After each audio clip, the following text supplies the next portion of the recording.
تمام تعریفیں اللہ تعالیٰ جل مجدہ الکریم کے لیے، درود و سلام نبی کرم نور مجسم شفیع معظم احمد مجتبیٰ جناب حضرت محمد مصطفیٰ صلی اللہ تعالیٰ علیہ وسلم کی ذات والا صفات کے لیے حمد و صلوات کے بعد، عزیز دوستو، بزرگوں اور بھائیوں، انسان کھائے پیے سوئے جاگے تو اس کے جسم کی ضروریات پوری ہوتی ہیں، لیکن جب وہ اللہ کا ذکر کرتا ہے، نماز پڑھتا ہے، دعا مانگتا ہے، استغفار پڑھتا ہے، درود و سلام کے گجرے پیش کرتا ہے، تو پھر اس کی روحانی ضروریات پوری ہوتی ہیں۔ آج جس زمانے میں ہم وقت گزار رہے ہیں، لوگوں کی جسمانی ضروریات پوری کرنے کے لیے، غذائی ضروریات پوری کرنے کے لیے بہت سارے بندوبست کیے جا رہے ہیں، لیکن جتنا لوگ اپنی ظاہری ضروریات میں خود کفیل ہوتے جا رہے ہیں، اتنا ہی زیادہ وہ روحانی طور پر کمزور ہوتے جا رہے ہیں۔ گھنٹوں بیٹھ کر گپ شپ کرنے والے لوگوں کے لیے تھوڑی دیر بھی ذکر الہی کرنا مشکل ہو جاتا ہے۔ لمبی چوڑی باتیں کرنے والے، لمبے چوڑے دلائل دینے والے لوگ اور سمجھدار لوگ اور سیانے لوگ عبادت کے معاملے میں سستی کرتے ہیں، عمل کے مسئلے میں کمزور ہو جاتے ہیں۔ تسبیحات کرنا، وظائف پڑھنا، درود و سلام پڑھنا، کم بولنا، سچی بات کرنا، صبر سے رہنا، شکر کو اپنانا، قناعت اختیار کرنا، حسد، بغض، عداوت سے بچنا، یہ لوگوں کے لیے مشکل ہو جاتا ہے۔ پھر اس کا نقصان یہ ہے کہ معاشرہ ایک عجیب سی بے سکونی اور بے قراری کا شکار ہے۔ جیب میں بہت زیادہ پیسے رکھنے والا، خوش شکل نظر آنے والا، پیٹ بھر کے روٹی کھانے والا شخص بھی ڈھونڈتا پھرتا ہے کہ آخر میں پریشان ہوں کیوں۔ آپ انسانیت کی تاریخ پڑھیں گے تو آپ کو معلوم ہوگا کہ انسان نے کبھی پتھر کی پوجا کی، کبھی معاذ اللہ چاند سورج کی، درختوں کی، بتوں کی پوجا کی۔ معاذ اللہ یہ غلط ڈائریکشن پہ تو چڑھ گیا، لیکن ایسا نہیں ہے کہ کوئی بندہ دنیا میں آیا ہو اور کسی کی اس نے عبادت نہ کی ہو۔ اس لیے کہ اللہ تبارک و تعالیٰ نے جس طرح ہمارے جسم میں کھانے کی طلب رکھی ہے، پینے کی طلب رکھی ہے، سونے کی طلب رکھی ہے، اسی طرح اللہ تعالیٰ نے عبادت کے لیے طلب رکھی ہے جسم میں۔ یہ تو ہوا کہ انسان گمراہ ہو گیا، غلط رستوں پہ چل نکلا، اس نے جھوٹے معبودوں کی طرف معاذ اللہ توجہ کر لی، لیکن وہ کسی نہ کسی کے سامنے جھکتا رہا، چونکہ اس کے وجود میں طلب تھی، شوق تھا اسے کہ وہ عبادت کرے۔ اللہ تبارک و تعالی جب مسلمان کو توفیق دے اور اللہ کی بارگاہ کی جانب وہ رجوع کرے، تو پھر اس کا رویہ یہ ہونا چاہیے کہ اس کی توجہ ہو اللہ کی جانب۔ ہمارے ہاں تسبیحات پڑھ لی جاتی ہیں اگر کبھی موقع ملے، لیکن وہ خاص انہماک، وہ خاص شوق، وہ خاص ذوق اللہ تبارک و تعالیٰ کی عبادت کا، ایک ہوتا ہے نماز پڑھنا، ایک ہوتا ہے اہتمام کے ساتھ نماز پڑھنا، یعنی ذرا وقت پہ اٹھنا، ذرا صحیح کر کے وضو کرنا، ذرا شوق سے مصلی بچھانا۔ ایک ہوتا ہے تسبیح پڑھ لینا، اور ایک ہوتا ہے ذرا تھوڑا سا شوق کے ساتھ اللہ کو یاد کرنا۔ آپ کبھی جو میں نے آیہ کریمہ پڑھی، اس کی آپ شان نزول دیکھیں۔ نبی کریم صلی اللہ تعالیٰ علیہ وسلم کے کچھ صحابہ اللہ کی محبت کے شوق میں حضور کی بارگاہ میں حاضر ہوئے، اور انہوں نے آ کے عرض پتہ کیا کیا؟ عرض کرنے لگے، یا رسول اللہ صلی اللہ تعالی علیہ وسلم سالوں بیت گئے ہیں سجدے کرتے ہوئے، حضور سالوں بیت گئے ہیں تسبیح پڑھتے ہوئے، سالوں بیت گئے کہتے ہوئے کہ سبحان اللہ وہ پاک ہے، ہمیں سالوں بیت گئے یہ کہتے ہوئے کہ اللہ اکبر وہی سب سے بڑا ہے، سالوں بیت گئے کہتے ہوئے کہ الحمدللہ ساری تعریفیں اللہ کے لیے، سالوں بیت گئے اس کی تسبیح کرتے، تحلیل کرتے، تکبیر کہتے۔ حضور اب نہ ہمارا اپنے رب سے ملنے کو جی چاہتا ہے، کبھی اے حقیقت منتظر نظر آ نہ لباس مجاز میں، لاکھوں سجدے تڑپ رہے ہیں میری جبین نیاز میں۔ اور اقبال کہنے لگے کہ تیرے عشق کی انتہا چاہتا ہوں، تو میری سادگی دیکھ کیا چاہتا ہوں، میرا ذرا سا تو دل ہے مگر شوق اتنا، میں وہی لن ترانی سنا چاہتا ہوں۔ میرا بھی دل کرتا ہے کہ اللہ میں تجھے کہوں میں تجھے دیکھنا چاہتا ہوں، جس طرح حضرت موسیٰ کلیم علیہ السلام نے کہا تھا، اور تو مجھے کہے کہ لن ترانی تو نہیں دیکھ سکتا، ذرا سا تو دل ہے مگر شوق اتنا، میں بھی وہی لن ترانی سنا چاہتا ہوں۔ پھر کہنے لگے بھری بزم میں راز کی بات کہہ دی، بڑا بے ادب ہوں سزا چاہتا ہوں۔ دیکھو سب لوگوں کے بیچ ہی میں نے یہ کہہ دیا۔ میرے عزیز صحابہ نا شوق میں، کتنے سارے لوگ ہیں آپ، کتنی ماشاءاللہ بڑی تعداد میں آپ آئیں، ہم بھی کبھی اس شوق میں گئے ہیں کہ ہمارے رب کو دیکھنے کو دل چاہتا ہے، ہمارا جی چاہے وہ کبھی ہمیں ملے، ہم کبھی اس کی زیارت کریں، اس کی بارگاہ کرم میں ہم حاضر ہوں۔ صحابہ نے عرض کیا یا رسول اللہ صلی اللہ تعالی وسلم ہمارا رب کہاں ہے؟ ہمارا نا اپنے رب کو دیکھنے کو جی چاہتا ہے۔ جب صحابہ نے یہ عرض کیا تو اللہ نے قرآن مجید نازل کیا، فرمایا وَإِذَا سَأَلَكَ عِبَادِي أَنِّي فَإِنِّي قَرِيبٌ، محبوب جب میرے بندے آپ کی بارگاہ میں آ کے میرے بارے میں پوچھیں نا تو ان سے کہہ دینا میں ان کے قریب ہی ہوں، قریب ہی ہوں۔ دلیل کیا ہے؟ آئی اذا دان، یہ جب بھی مجھ سے دعا مانگیں گے میں ان کی دعاؤں کو قبول فرماؤں گا، میں ان کے قریب ہوں، میں ان کے قریب ہوں۔ یہ جب بھی دعا مانگیں گے نا میں قبول کروں گا، میں ان کے قریب ہوں۔ اللہ تبارک و تعالیٰ کے بندے اللہ سے محبت کرتے، رب کی بارگاہ میں جھکتے، اس کو اپنے دکھ سناتے، اس کے پیارے محبوب صلی اللہ تعالیٰ علیہ وسلم کا وسیلہ لے کے اس کے حضور حاضر ہو جاتے، پیشانیاں سجدوں سے روشن ہوتی۔ ہم نہ ہر چیز کے لیے وقت نکالتے ہیں، ہر چیز کے لیے، لیکن عبادت کے لیے وقت نہیں نکالتے۔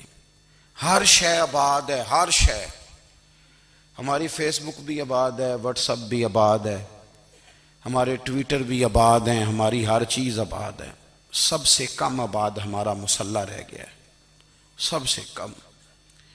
وہ لوگ اب ڈھونڈنے سے ملتے ہیں جن کی بغل میں مصلی ہوتا تھا۔ میرے بھائی آپ کتنا کو دنیا کے پیچھے بھاگو گے تھکا دے گی، کتنا دولت کے پیچھے بھاگو گے تھکا دے گی۔ آپ جب اپنی زندگی میں جمع تفریق کرو گے نا تو مرتے وقت احساس ہوگا کہ سارا کچھ تو لوگوں کے لیے کیا، اپنے لیے تو کر ہی کچھ نہیں سکے۔ اور ہم عبادت کے معاملے میں بہانے بازی بھی کرتے ہیں، ہم کہتے ہیں اوہو رزق کمانا بھی تو عبادت ہی ہے نا، تو میں حلال روزی کے لیے جا رہا ہوں، یہ بھی تو عبادت ہے نا۔ میری طرح کے لوگ کہہ دیتے ہیں کہ میں سویرے اٹھ کے مدرسے میں کچھ اسباق دیکھتا ہوں تو یہ بھی تو عبادت ہے، میں بیان کرنے کے لیے مطالعہ کرتا ہوں تو یہ بھی تو عبادت ہے نا، اتنے لمبے سفر کر کے ملک میں دنیا میں گھومتا ہوں تو یہ بھی تو میں عبادت ہی کر رہا ہوں۔ اب اسپیشل نفلوں کے لیے وقت کس طرح نکلے، اسپیشل کر کے تسبیح میں کیسے چلاؤں، میں سارا کچھ ہم بہانے بنا لیتے ہیں نا۔ میرا سوال یہ ہے کہ یہ ساری باتیں صحابہ کو، نبی کریم کو، دیگر لوگوں کو بھی تو پتہ تھی نا، لیکن آپ غور تو کریں 23 سال حضور کو وقت ملا، مختصر وقت ظاہراً تبلیغ کرنے کے لیے، پوری دنیا میں دین بھی پھیلانا ہے۔ گھر میں 11 ازواج ہے، 4 بیٹیاں ہیں، ان کی اولادیں، سارے کام کاج بھی دیکھنے ہیں، لیکن سیدہ طیبہ طاہرہ حضرت عائشہ صدیقہ رضی اللہ تعالیٰ عنہ فرماتی ہیں سارا دن تبلیغ کرتے، ہر غلام کے دکھ سنتے، گھر میں آتے تو اپنے گھر والوں کا خیال کرتے، کام میں ہمارا ہاتھ بٹاتے۔ قربان جاؤں، کہتی ہیں زمانہ سارا سو جاتا لیکن آمنہ کے لال مصلی بچھا لیتے۔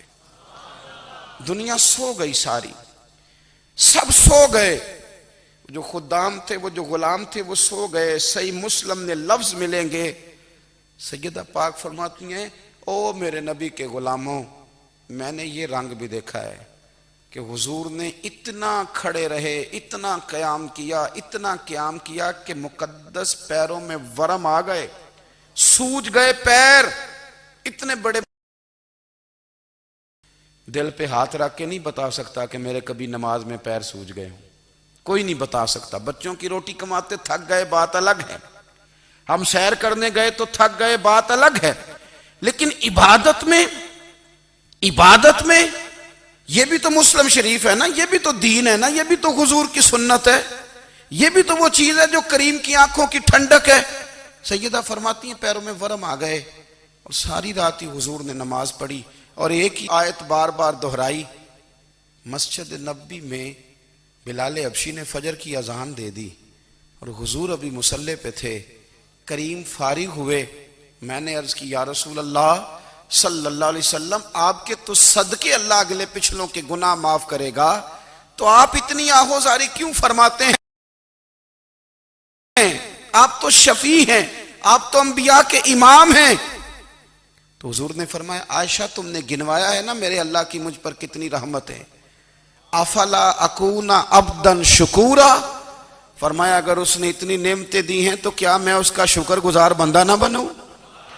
میں شکر گزار بندہ نہ بنوں اس کا؟ پھر اگر اتنی نعمتیں اس نے دی ہیں، مجھے اتنا نوازا ہے، تو پھر میں اس کے سامنے سجدے نہ کروں؟ او میرے بھائی، بڑے قابل فخر لوگ ہیں ہم کہ ہم نبی پاک کے غلام ہیں، ہم قابل فخر ہیں کہ نبی کریم کے غلام ہیں۔ کیا کبھی اس غلامی کے شکرانے میں بھی 2 نفل پڑھے کہ یا اللہ تیرا شکر ہے تو نے ہمیں حضور کا غلام بنایا ہے؟ یاد رکھیں کہ اپنی روحانی زندگی کو آباد کریں، استغفار پڑھیں، تسبیحات کریں۔ حضرت عبداللہ ابن عمر رضی اللہ تعالیٰ عنہ حضرت عمر کے صاحبزادے، مکہ مکرمہ میں ان کی قبر ہے۔ میں نے جب انہیں پڑھا تو مجھے ان سے بڑا پیار ہو گیا، لیکن آپ کو پتہ ہے وہاں جا کے کسی شخص کا مزار تلاش کرنا یا پوچھنا ایک مشکل کام ہوتا ہے۔ تو ایک دفعہ میں مکہ شریف میں حاضر تھا، تو ایک گاڑی والا ڈرائیور مجھے کہنے لگا کہ مولانا میں آپ کو جانتا ہوں، مجھے آپ سے محبت ہے، ایک بات بتاؤں آپ کو؟ میں نے کہا بتاؤ۔ کہنے لگے حضرت عبداللہ ابن عمر کی قبر دیکھنی ہے۔ میں نے کہا یہ تو نہیں کہہ رہا، یہ کسی نے بندوبست کرایا ہے، یہ اللہ نے تیرے دل میں بات ڈالی ہے، یہ ہو گیا تو لے چل مجھے۔ حضرت عبداللہ ابن عمر کو نبی پاک نے فرمایا تھا راجل صالح، یہ نیک بندہ ہے، یہ متقی آدمی۔ حضرت عبداللہ ابن عمر رضی اللہ تعالیٰ عنہ سیدنا فاروق اعظم رضی اللہ تعالیٰ عنہ کے صاحبزادے ہیں، اور ان کی ہمشیرہ سیدہ حفصہ رضی اللہ تعالیٰ عنہ حضور کی زوجہ محترمہ۔ ایک دن اپنی ہمشیرہ سے کہنے لگے کہ نبی کریم صلی اللہ تعالیٰ علیہ وسلم گھر میں آئے نا، اور اگر حضور غم امت میں پریشان نہ ہوں، طبیعت کو حشاش بشاش دیکھو، تو ذرا پوچھنا تو صحیح حضور کا میرے بارے میں کیا خیال ہے، پوچھنا تو صحیح کہ کریم کی بارگاہ میں میرا کیا مقام ہے، میرے بارے میں حضور کیا فرماتے ہیں۔ اب بہن کو کام بتائے اور بتائے بھی بھائی، اور پھر بہن وہ کام نہ کرے، یہ تاریخ میں ہوتا نہیں۔ حضرت عمر فاروق رضی اللہ تعالیٰ عنہ کی صاحبزادی ام المومنین رضی اللہ تعالیٰ عنہ فرماتی ہیں کہ میں تو بس منتظر تھی، انہوں نے تو کہا تھا نا کہ اگر تم حشاش بشاش دیکھو تو بات کرنا، لیکن حضور تشریف لائے، میری باری تھی، میرے گھر تشریف لائے، کھانا پیش کیا تو فوراً میں نے عرض کی حضور ایک بات پوچھنی تھی۔ تو حضور نے فرمایا پوچھئے۔ میں نے عرض کی حضور میرے بھائی عبداللہ ابن عمر کے بارے میں آپ کا کیا خیال ہے؟ نوجوانوں میری بات پہ غور کرنا، میرے بھائی کے بارے میں آپ کا کیا خیال ہے؟ تو نبی کریم صلی اللہ تعالیٰ علیہ وآلہ وسلم نے میری طرف دیکھا، اور پھر حضور زیر لب تھوڑا مسکرائے، اور بریلی کے امام کہتے ہیں کہ حضور مسکرا دیتے تھے نا تو جو بڑا دکھی ہوتا تھا وہ بھی ہنس پڑتا تھا۔ اب سوال پیدا ہوتا تھا کہ پھر تو اس مسکراہٹ کے لیے انتظار کرنا پڑتا ہوگا کئی کئی مہینے کہ حضور مسکرائیں تو رونے والے ہنسیں، تو اعلیٰ حضرت فرماتے نہیں، انتظار نہیں کرنا پڑتا، یہ مسکراتے رہنا تو حضور کی عادت ہے۔ جس کی تسکین سے روتے ہوئے ہنس پڑے اس تبسم کی عادت پہ لاکھوں سلام۔ یعنی یہ تو عادت ہے حضور کی مسکراتے رہنا، اس کے لیے انتظار نہیں کرنا پڑتا۔ بھائیو آپ خیال رکھیں گے، غور کریں گے، حضرت عبداللہ ابن عمر رضی اللہ تعالیٰ عنہ کے بارے میں پوچھا تو سیدہ فرماتی ہیں کہ نبی کریم صلی اللہ تعالیٰ علیہ وسلم نہ زیر لب مسکرائے اور فرمایا حفصہ تیرا بھائی ہے تو اچھا، لیکن میں نے سنا ہے کہ عشاء کی نماز پڑھتا ہے تو فجر تک سویا ہی رہتا ہے۔ او نوجوانوں، 10 بجے تک سونے کی بات نہیں ہوئی، 9 بجے تک سونے کی بات نہیں ہوئی، 11 بجے اٹھنے کی بات نہیں۔ حضور فرمانے لگے میں نے سنا ہے کہ عشاء کی نماز پڑھ کے سو جاتا ہے اور فجر تک سویا ہی رہتا ہے، اسے چاہیے کہ تہجد کے وقت اٹھا کرے، اللہ کی بارگاہ میں حاضر ہوا کرے، آہوزاری کرے، سجدے کرے، عبادت کرے۔ اٹھتا ہے اور فجر میں جا کے اٹھتا ہے۔ حضرت جناب حفصہ رضی اللہ تعالیٰ عنہ کہتی ہے میں نے جناب عبداللہ ابن عمر کو پیغام دیا اور میں نے کہا میرے جوان بھائی سن، نبی پاک نے فرمایا ہے تو اچھا پر تہجد میں نہیں اٹھتا، نفل نہیں پڑھتا۔ او میری ملت کے جوانوں، مزہ نہیں آ جاتا جب ساری دنیا سوئی ہو، ساری دنیا، اور بستر بھی گرم ہو اور نیند بھی پورا غلبہ کر رہی ہو، اور اچانک گھنٹی بجے دماغ میں، آنکھ کھلے، گھڑی پہ نظر پڑے، 3:30 4 بجے کا پیغام گھڑی بتائے، اور کوئی چڑھتی جوانی والا اٹھ کے وضو کرے، اور جب وہ مصلی کھول کے بچھائے تو مدینے والے محبوب کہتے ہیں کہ ہر نماز پہ رب ثواب دیتا ہے، اور جو اٹھ کے تہجد کی نماز پڑھے اسے دیکھ کے تو رب مسکراتا ہے، جو اس کی شان کے لائق ہے، جو اس کی شان کے لائق، وہ مسکراتا ہے، خوش ہوتا ہے کہ میرا بندہ تہجد میں اٹھ گیا، وہ مسکراتا ہے۔ کاش ہماری صبحیں کبھی اپنے مالک کے نام ہو جائیں، کاش کے صبحیں۔ حضرت ابو الحسن رحمۃ اللہ تعالیٰ علیہ حضرت معاذ ابن جبل رضی اللہ تعالیٰ عنہ کے پاس بیٹھا کرتے تھے، فرماتے ہیں ان سے جو پیار بڑھا تو پھر میرا مصلی سے بھی بڑھ گیا۔ تابعی ہیں، فرماتے ہیں صحابی رسول سے محبت ہوئی تو ذکر سے بھی ہو گئی، پھر درود شریف سے بھی ہو گئی، محبت ان سے بڑھی تو پھر اللہ نے مسجد کا پیار بھی بڑھا دیا۔ آپ فرماتے ہیں کہ میری ہر وقت طبیعت چاہتی تھی کہ بس اللہ اللہ کروں، بس اللہ اللہ کروں، بس نہ میں ذرا تھوڑی جان چھڑاؤں لوگوں سے، کوئی 10 منٹ ملے تو میں کوئی 4 نفل پڑھ لوں، میں تھوڑا سا نہ بچوں لوگوں سے، اور مجھے تسبیح ملے تو میں نہ کوئی 400-500 دفعہ استغفار پڑھوں، سبحان اللہ، الحمدللہ، اللہ اکبر، لا حول ولا قوت الا باللہ، میں نہ تسبیحات پڑھوں۔ فرماتے ہیں کہ بچے تھے گھر میں 6-7، غربت تھی، کام ملتا کوئی نہیں تھا، اور میں کام چور نہیں تھا، کام ڈھونڈتا تھا، پر اللہ کی قدرت کے کام نہیں ملتا تھا۔ فرماتے ہیں کہ میں نے ایک دن اپنی اہلیہ سے کہا کہ آج میں پھر جاتا ہوں کام ڈھونڈنے، تو میری بیوی بڑی فرما بردار تھی، پر اس دن نہ غربت کے ہاتھوں تنگ آ کے کہنے لگی آج نانا کوئی تو چیز لے کے آیا، تو مجھ سے بچوں کی بھوک نہیں دیکھی جاتی، یہ سب روگاں دا روگ محمد جس دا نام غریبی، کنڈ بلا کے لنگ جاندے نہیں دوست یار قریبی، آج نہ کچھ لے کے آیا تو میں بچے لے کے چلی جاؤں گی۔ شیخ فرماتے ہیں کہ میں بڑا پریشان گھر سے نکلا، پر میں نے صبح سے لے کے زور تک کام ڈھونڈا، کام ملا کوئی نہیں، تو میرے دل میں خیال آیا چلو کام نہیں ملتا تو اللہ اللہ تو کرے نا، چلو بندوں کی مزدوری نہیں ملتی تو رب کریم کی عبادت ہی کرتے ہیں۔ فرماتے ہیں کہ میں نے نا فرات کے پانی سے وضو کیا، نہر کے، شدید دھوپ تھی، ساتھ ریت تھی اور ریت تپ رہی تھی، میں نے اپنا رومال وہیں مصلی کے طور پر بچھا لیا، اور فرماتے ہیں کہ زور سے لے کر عصر تک نماز پڑھی، دھوپ بھی پورے زور پہ، پر میرے سجدے کا ذوق بھی پورے زور پہ۔ فرماتے ہیں سورج بھی چمک رہا ہے اور رب کی عبادت کا ذوق بھی پورے زور پہ، میں سجدہ کروں تو پھر میرا اٹھانے کو جی نہ چاہے، میرے استاد لکھا کرتے تھے، یہ ان کا شعر ہے، وہ کہا کرتے تھے مجھے سوز دے، مجھے ساز دے، اور مجھے نیم شب کا نیاز دے، دم سجدہ خود کو میں توڑ دوں، مجھے ایسا ذوق نماز دے۔ اور میں تیری بہار کا پھول ہوں، میں کھلا بھی ہوں تو تیرے لیے، مجھے میری شاخ سے توڑ لے، مجھے اپنی زلف کا ناز دے۔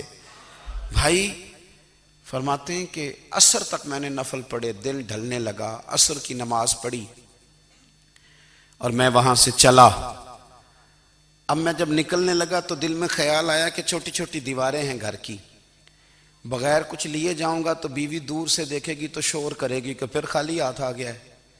کہتے میں نے اپنی اسی رومال میں جس پہ میں نے نماز پڑھی تھی نا، رومال میں کی آخی دے پنجابی جو صافہ کہتے ہیں، اسی میں نا میں نے کچھ ریت بھر لی کہ وہ دور سے دیکھے گی تو سمجھے گی کچھ لے کے آیا ہے، چلو جا کے اسے بتا دوں گا کہ آج پھر مزدوری نہیں ملی۔ کہتے ہیں وہ ریت لے کر جب میں گھر میں گیا تو پہلے بیوی دروازے پہ کھڑی ہوتی تھی، پوچھتی تھی خالی ہاتھ آ گئے ہو؟ آج میں نے دیکھا تو ہے ہی کوئی نہیں۔ فرماتے ہیں میں اندر داخل ہوا، سلام لیے، کونے میں میں نے وہ رومال رکھ دیا اور میں نے آواز دی کہ بھلی مانس کہاں ہو؟ تو وہ کہنے لگی آپ منہ ہاتھ دھو لیں، میں روٹی لے کے آئی۔ میں نے کہا روٹی کہاں سے آ گئی؟ یہاں تو کئی دنوں کے فاقے، تو کئی دنوں کی غربت ہے، یہاں تو اس گھر میں تو فقیری ہے۔ فرماتے ہیں کہ وہ روٹی لے کے آئی اور اس وقت کی جو موجودہ نعمتیں تھیں، سمجھ لیں سلاد، اچار، ہر چیز ساتھ لائی۔ میں نے کہا کہ بچے کہاں گئے؟ کہنے لگی وہ کھانا کھا کے کھیلنے گئے، آپ کھانا کھا لیں آ جاتے۔ کھانا اس نے چن دیا۔ میں نے حیرت انگیز لہجے میں ساری نعمتیں اپنے دسترخوان پہ دیکھ کر کے بیوی سے پوچھا یہ کہاں سے آیا کھانا؟ بچوں کو تو نے کہاں سے کھانا کھلایا؟ یہ سارا کچھ کیسا ہے؟ تو کہنے لگی پتہ نہیں آج آپ کس کریم کی مزدوری کرنے چلے گئے تھے، پتہ نہیں کس کریم کی، میرے گھر میں تو اتنی نعمتیں آئی ہیں کہ مجھ سے سنبھالی نہیں جا رہی، اتنا اناج ہے، اتنا گندم ہے، کس کریم کے دروازے آج چلے گئے تھے؟ یہ کہتے کہتے وہ اٹھی اور اٹھ کر کے کہنے لگی پہلے بڑا کچھ آیا تھا، اب کیا لے آئے ہو؟ اور جا کر کے نا اس نے وہ ریت والا رومال کھولا، کہنے لگے میں تو لے کے آیا تھا ریت، تو میرے رب نے اسے بھی سونے اور ہیرے بنا دیا تھا۔ جب آپ کی توجہ اللہ کی جانب، میرے نبی پاک صلی اللہ تعالی علیہ وسلم نے فرمایا ہر چیز اپنے رب سے مانگ، ہر چیز مانگ، ہر چیز مانگ۔ یا رسول اللہ کیا کچھ؟ میرے محبوب نے فرمایا تیرے گھر میں نمک بھی ختم ہو جائے تو وہ بھی اپنے رب سے مانگا کر، تو مانگنا وہ تجھے دے گا، تو اس کی بارگاہ میں کشکول طلب دراز تو کرنا۔ اور ترمذی شریف میں عجیب لفظ ہیں، رسول کائنات نے فرمایا، رب کریم فرماتا ہے جب میرا بندہ ہاتھ اٹھاتا ہے نا تو مجھے حیا آتی ہے کہ میں خالی کیسے لوٹا دوں اس کے، اتنے بڑے بادشاہ کی بارگاہ میں۔ او بھائی لوگوں سے عزتیں تلاش کرتے ہو تو وہ کیا تمہیں عزت دیں گے؟ وہ تو کل اچھا کہتے ہیں پرسوں برا کہنے لگ جاتے ہیں۔ لوگوں کے سامنے گڈ بک میں آنا چاہو گے تو وہ تو سویرے تمہارے بارے میں کچھ کہیں گے، شام کچھ اور کہیں گے۔ اپنی روحانی زندگی آباد کریں، اپنے مسلح کو وقت دیں، اور دنیا سے چھپ کر اس موبائل کو بند کر کے اور اپنے آپ سے بھی چھپ کے اور تنہا ہو کے چھپا کے سارا کچھ اپنے آنسو اپنے رب کی بارگاہ میں پیش کریں، اس کے حضور حاضری دیں۔ سنو نا ترمذی کی حدیث، اور اسے یاد رکھنا، نبی پاک علیہ السلام نے فرمایا اپنے دکھ لوگوں کے سامنے نہ بیان کرنا، سیٹھوں نوابوں کو نہ بتاتے پھرنا، دنیا داروں کے سامنے جا کے نہ رونا کہ میں تکلیف میں ہوں۔ فرمایا اگر دنیا داروں کو دکھ بتاؤ گے رب تمہیں کبھی غنی نہیں کرے گا، اور لوگ ہیں کہ الٹا مذاق اڑائیں گے۔ آپ کی جس سے بڑی پکی یاری ہے نا، پکی، وہ تب تک پکی ہے جب تک آپ نے 50,000 مانگا نہیں، اور جس وقت آپ نے کہہ دیا کہ میں مجبور ہوں میری مدد کر تو پھر ختم ہو گئی دوستی۔ لوگوں کی تعلقات آپ کے ساتھ تب تک ہیں جب تک آپ ان سے کوئی ضرورت وابستہ نہیں کرتے۔ کریم محبوب فرمانے لگے بندوں کے سامنے دکھ نہ بیان کرنا، اللہ تجھے کبھی غنی نہیں کرے گا۔ تو اپنے دکھ اپنے رب کو بتا، تو دعائیں مانگ، تو اس کی بارگاہ میں حاضر ہو، تو اس کے حضور عرض کر۔ فرمایا اپنے دکھ اپنے رب کو بتا، وہ جلدی کرے یا دیر سے کرے تجھے ساری دنیا سے بے نیاز کر دے گا، تجھے کسی کا محتاج نہیں رہنے دے گا۔ اپنے اپنے مسلح کو، اپنی دعاؤں کو. ایک بزرگ فرماتے ہیں میں نے دعا مانگنے کا طریقہ اپنی بیوی سے سیکھا. دعا مانگنے کا طریقہ اپنی، سیکھنے والے تو اپنے بچوں سے بھی سیکھ لیتے ہیں، سیکھنے والے تو ہر ایک سے سیکھتے ہیں. وہ کہتے ہیں میں نے دعا مانگنے کا سلیقہ اپنی بیوی سے سیکھا ہے. حضرت وہ کس طرح؟ فرمانے لگے میری بیوی نے نا مجھے کوئی کام بتایا، کچھ پیسوں کی ضرورت کے لیے کہا، تو میں نے اسے کہا کہ بھئی ابھی میرے پاس نہیں ہے، کچھ دنوں میں آتے ہیں تو میں دے دوں گا.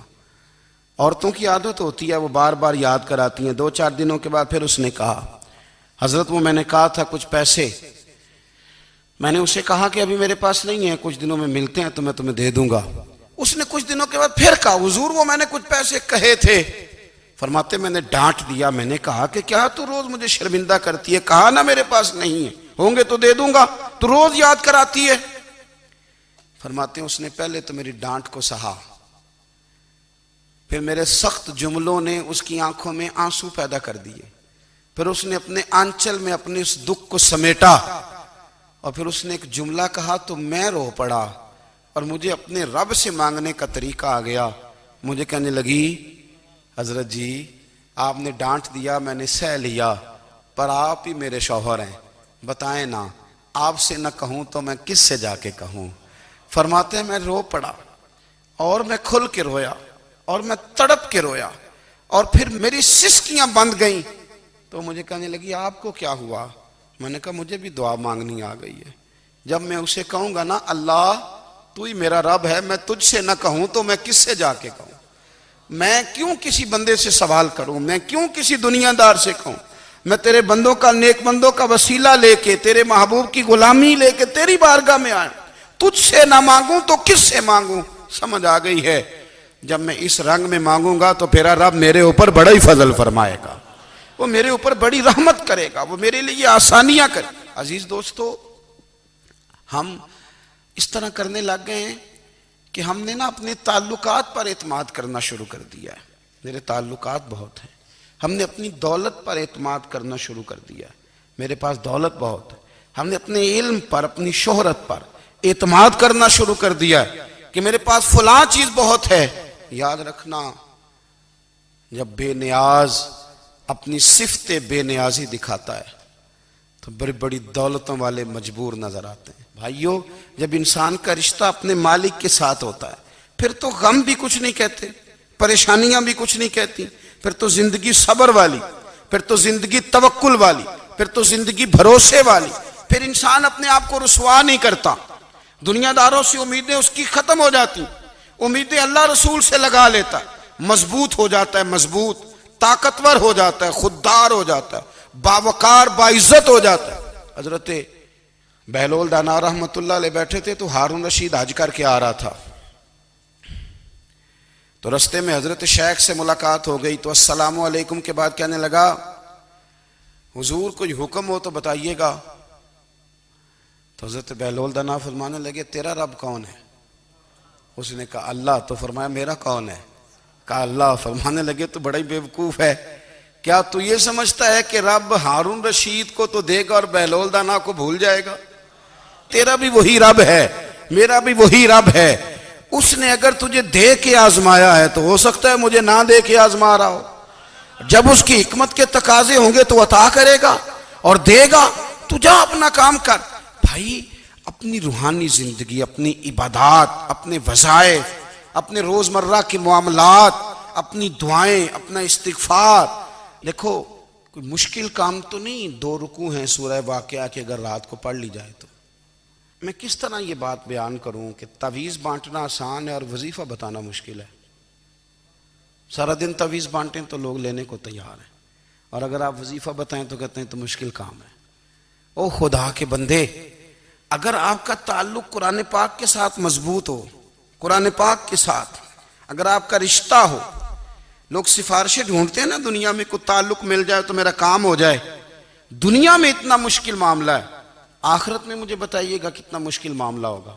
میرے نبی پاک صلی اللہ تعالی علیہ وسلم نے فرمایا جو لوگ سورہ ملک پڑھا کرتے تھے نا، سورہ ملک، یہ سورت ملک قیامت میں ان کی سفارش کرے گی. اور اس طرح کرے گی کہ کہے گی اے اللہ یہاں اس بندے کو جنت میں داخل کر دے یا مجھے قرآن پاک سے علیحدہ کر دے. تو رب فرمائے گا جا اس کا دامن تھام کے اسے جنت تک پہنچایا. آپ بات کو سمجھیں. جب آپ کے تعلقات اپنے معاملات کے ساتھ مضبوط ہوں گے, یہ نبی کریم نے وعدہ کیا ہے کہ تو سورت واقعہ پڑھ, تیرے گھر میں فاقہ نہیں آئے گا. حضرت عبداللہ ابن مسعود رضی اللہ تعالیٰ عنہ بیمار تھے تو حضرت عثمان غنی رضی اللہ تعالیٰ عنہ تیمارداری کے لیے تشریف لے گئے اور جا کر کے کہا کہ آپ بڑے بیمار ہیں, آپ کی بیٹیاں زیادہ ہیں, میں چاہتا ہوں کہ خزانے میں سے کچھ مدد کروں. تو سیدنا عبداللہ ابن مسعود رضی اللہ تعالیٰ عنہ اٹھ کے بیٹھ گئے اور کہنے لگے امیر المومنین, اللہ آپ کو میری طرف سے, میری بیٹیوں کی طرف سے بہتر صلہ دے. میری بیٹیوں کو کسی خزانے کی ضرورت نہیں, میں نے انہیں خزانہ دے دیا ہے. کہا جناب آپ نے کون سا خزانہ دیا ہے, میں آپ کے مالی معاملات کو جانتا ہوں. تو فرمانے لگے امیر المومنین, میرے نبی کریم نے فرمایا ہے جو سورت واقعہ پڑھے اسے کبھی فاقہ نہیں آتا. میں نے بیٹیوں کو یاد کرا دی ہے, یہ خزانہ میں نے انہیں دے دیا ہے. وہ سارے والدین سنیں جو بیٹیوں کے لیے پریشان رہتے ہیں. حضرت عبداللہ ابن مسعود نصیحت کر رہے ہیں, فرمانے لگے میں نے سورت واقعہ یاد بھی کرا دی ہے, پڑھنے کی عادت بھی ڈال دی ہے. حضور نے فرمایا ہے جو سورت واقعہ پڑھے اسے فاقہ نہیں آتا.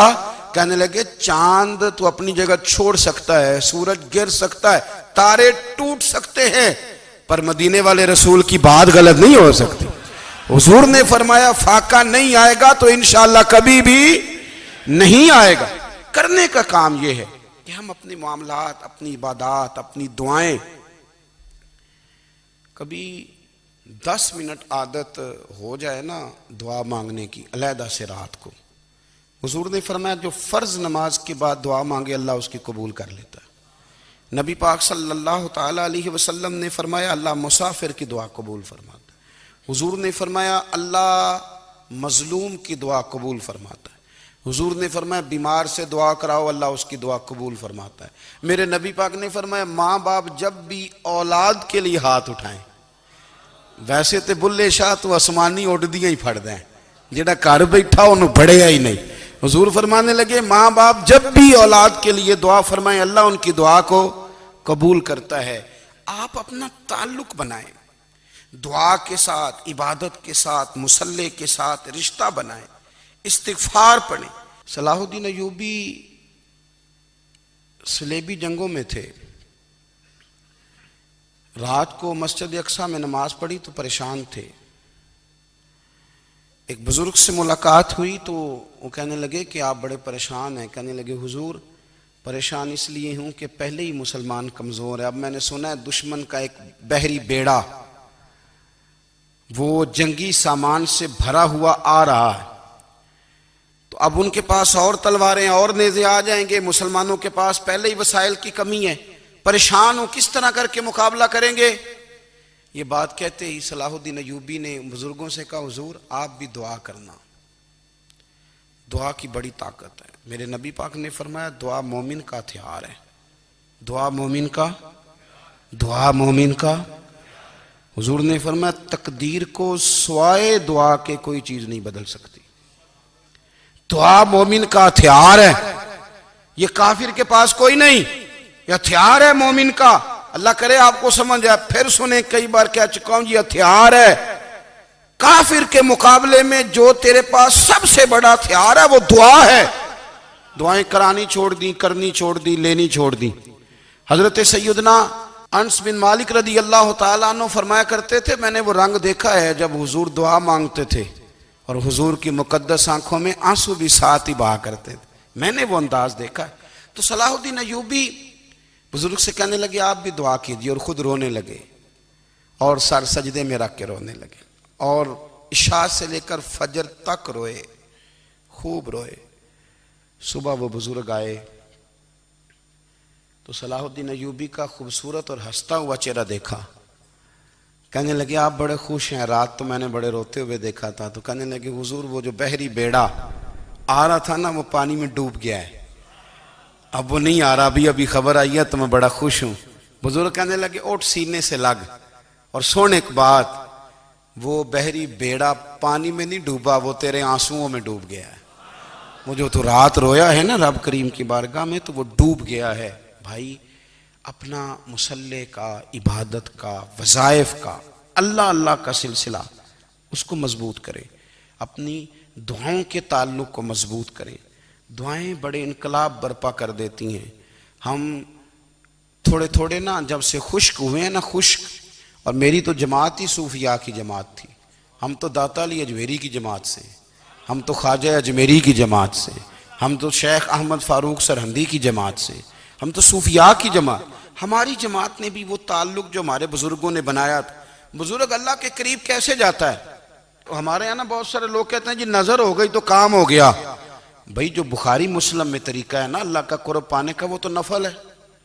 نبی کریم علیہ السلام نے فرمایا بندہ نفلوں کے ذریعے رب کے قریب جاتا ہے، اور اتنا قریب جاتا ہے کہ پھر اللہ اس کی زبان بن جاتا ہے، اللہ اس کی آنکھیں بن جاتا ہے، کان بن جاتا ہے، ہاتھ اور پیر بن جاتا ہے۔ تو یہ تو عبادت ہے، یہ تو اللہ کی بارگاہ کی حاضری ہے جو آپ کو اللہ کے قریب کرے گی۔ تو اپنے نماز کو اہمیت دے کے ادا کریں، نمازیں موبائل بند کر کے ادا کریں۔ دیکھیں نا کچھ لوگ کہتے ہیں مجھے ٹائم نہیں ملتا نماز کا، تو میں کہتا ہوں یہ آپ نے بڑی جرت کی بات کی ہے۔ مجھے کو میرا پیر بھائی کہہ دینا میرے پاس ٹائم نہیں آپ کو ملنے کا، تو میں کہتا ہوں آج کے بعد آنا ہی نہ۔ تو کیا سمجھتا ہے تو بہت بڑا آدمی ہے، تیرے پاس ٹائم نہیں ہے اور ہمیں ملنے کا ٹائم، موج کر۔ تو آپ نے اللہ رسول کو کہہ دیا ٹائم نہیں۔ اور عجیب فلسفہ ہے نا، کہا جائے نماز پڑھنے آؤ تو کہتے ہیں کپڑے ٹھیک نہیں، اور کہا جائے کہ آؤ ذرا دعوت پہ چلیں تو کہتے ہیں ایک منٹ ٹھہر میں کپڑے بدل کے آیا۔ نماز کے لیے کہا تو کہتا ٹھیک نہیں، دعوت کے لیے کہا تو کہتا میں ذرا تیاری کر لوں، یوں جانا مناسب نہیں۔ یہ معاملہ ٹھیک نہیں۔ رب تو فرماتا ہے کہ جب تو مسجد میں آ تو زینت اختیار کر کے آ، خوب ذوق سے دعا مانگیں، خوب شوق سے نماز پڑھیں، خوب استغفار کا مزاج بنائیں۔ آپ لوگوں کے بیچ رہ کے سوکھ حاصل کرنا چاہتے ہیں، لیکن آپ کو پتہ ہے کئی مہینے غار حرا میں رہنا بھی مدینے والے محبوب کا طریقہ ہے۔ ہر سال اعتکاف بیٹھنا الگ سے، یہ بھی حضور کا طریقہ ہے۔ مسجد نبوی کے اندر دروازہ کھلتا تھا نبی کریم کا، پر گھر کے اندر نفل پڑھے نبی پاک نے۔ اور حضور فرماتے ہیں کچھ نفل نماز گھر میں بھی پڑھا کرو، گھر کو قبرستان نہ بناؤ۔ ہمارا گھر اللہ کے ذکر سے آباد ہوگا اگر ہم نماز پڑھیں گے نا۔ میں جب سنت پڑھنے کے لیے گھر میں کھڑا ہوتا ہوں تو میرا جو 2.5-3 سال کا بیٹا ہے نا، وہ بھی میرے ساتھ نماز پڑھنی شروع کر دے۔ اسے پتہ کوئی نہیں نماز کیا ہوتی ہے، لیکن وہ بھی نا سجدہ نہ بھی کرنا ہے تو ساتھ لیٹ ضرور جاتا ہے۔ پتہ چلا بچے لیکچر دینے سے نماز نہیں پڑھتے، نماز شروع کر دیں تو بچے بھی شروع کر دیتے ہیں۔ ہم جب پریشان ہوتے ہیں تو لیکچر دیتے ہیں، تو لیکچر تو باہر شاید چل جائے، گھر میں کیسے چلے گا؟ گھر میں تو عمل چلے گا۔ تو میرے عزیز، آج کے اس روحانی اجتماع میں ہمارے دوستوں نے جو محنت کی، ہم نے بار بار اپنی نیت سے پوچھا خدا ہمیں معاف کرے اگر کوئی ذاتی شہرت ہے، کوئی ہمارے ذاتی مفادات ہیں، رب ہمیں ہدایت دے۔